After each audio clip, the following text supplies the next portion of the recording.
once you figure out what matters, you'll figure out how to be brave. This is The Astonishing Color Factor by Emily Exarpan. I got to read this book because I saw it on a recommended book list, and I was like, oh, I check it out. This is Emily Exarpan's debut novel. This is the only book of Emily Exarpan's out. So this is a story about a girl named Lee. She's part Taiwanese, part American, and her mother is Taiwanese. And her mother faces depression, so she commits suicide. When her mother commits suicide, of course, Lee's world is shattered. So when she sees this bird, a bird that looks like a red-crowned crane, she goes to Taiwan to find the bird because she believes it's her mother's spirit. This book has 3 chapter types, which was really interesting. One of the past Lee remembers, one of the past that other people remembers, and one of the present.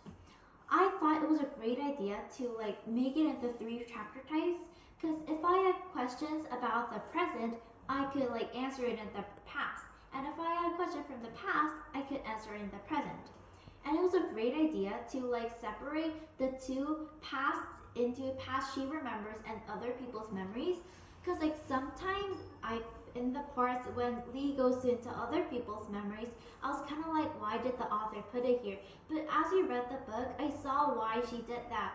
Saw how she made the story so Lee could understand.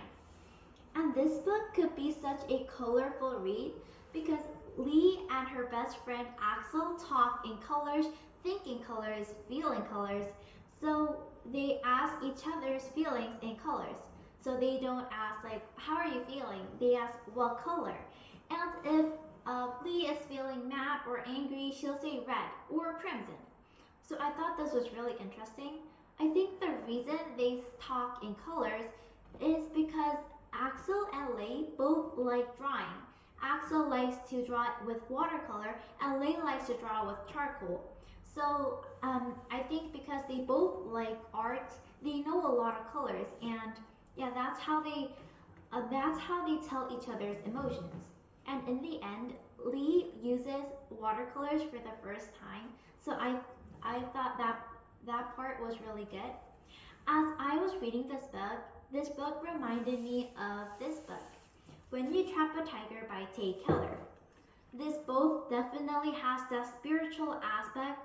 Lee's mother commits suicide in this book, and the main character, Lily's grandmother, also dies. So in this book, Lee goes to Taiwan to visit her grandparents, and Lily and her mother and her sister goes to Washington to live with her grandmother.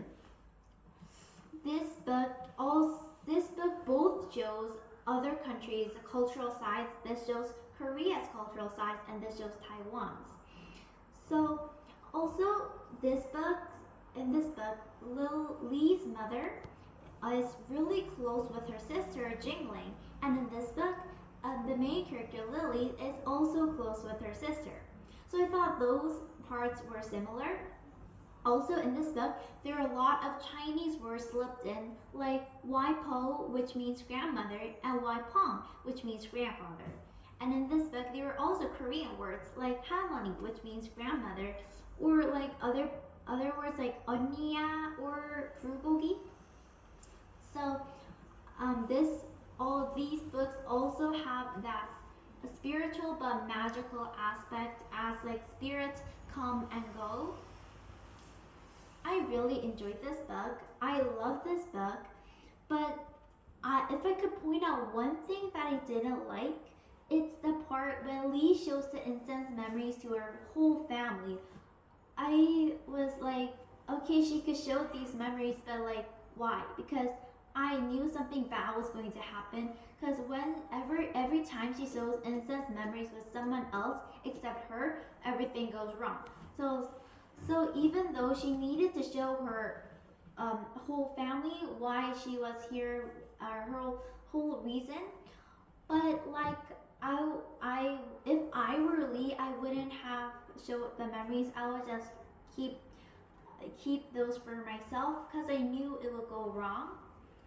And so I really enjoyed this book. This was a really good read, a colorful, magical read.